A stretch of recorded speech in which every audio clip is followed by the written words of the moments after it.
Isa pang dating DPWH engineer nagbalik ng pera bilang bahagi ng aplikasyon para maging state witness.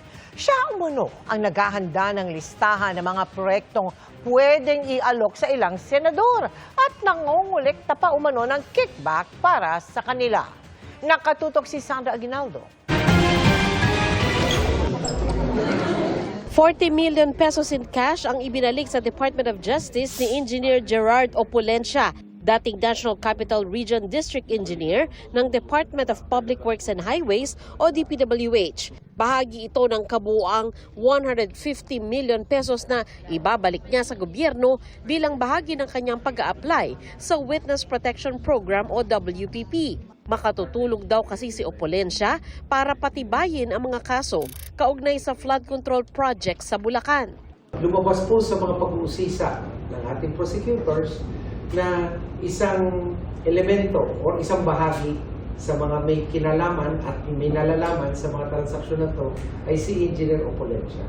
Kaya sa pag-uusisa po natin na makakatulong ang kanyang testimonya para mapatibay ang kaso ng ating Estado, ay ito po ang naging resulta.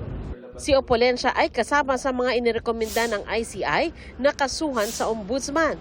Base kasi sa testimonya ni dating DPWH Undersecretary Roberto Bernardo, si Opulencia ang naghanda ng listahan ng mga proyektong pwedeng ialok sa ilang senador.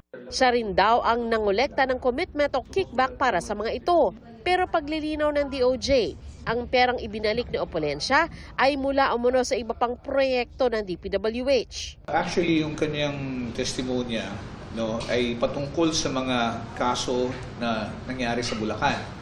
Pero yung pagsasauli ng pera ay base doon sa mga transaksyon na iba na kinasangkutan niya nung siya ay nasa NCR pa. At yun ang pinagbasihan ng pagsasauli. Tanong sa DOJ, paano nila natukoy na 150 million pesos ang dapat ibalik ni Opulencia? Binabase namin sa mga dinideclare ng mga witnesses natin. Tapos may magkakaroon tayo ng computation sa mga declarations niya. At syempre may mga konting verification din sa parte namin. Kung di-declare, maaaring mamiligro yung kanyang magiging bahagi ng Witness Protection Program. Dapat tell all.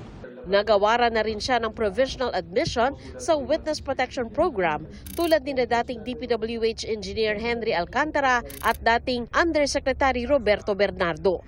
Nasa DOJ rin ang kinatawan ng Independent Commission on Infrastructure para saksihan ang ibinalik na halaga na agad ita-turn over sa land bank. Para sa GMA Integrated News, Sandra Aguinaldo, Nakatutok, 24 Oras.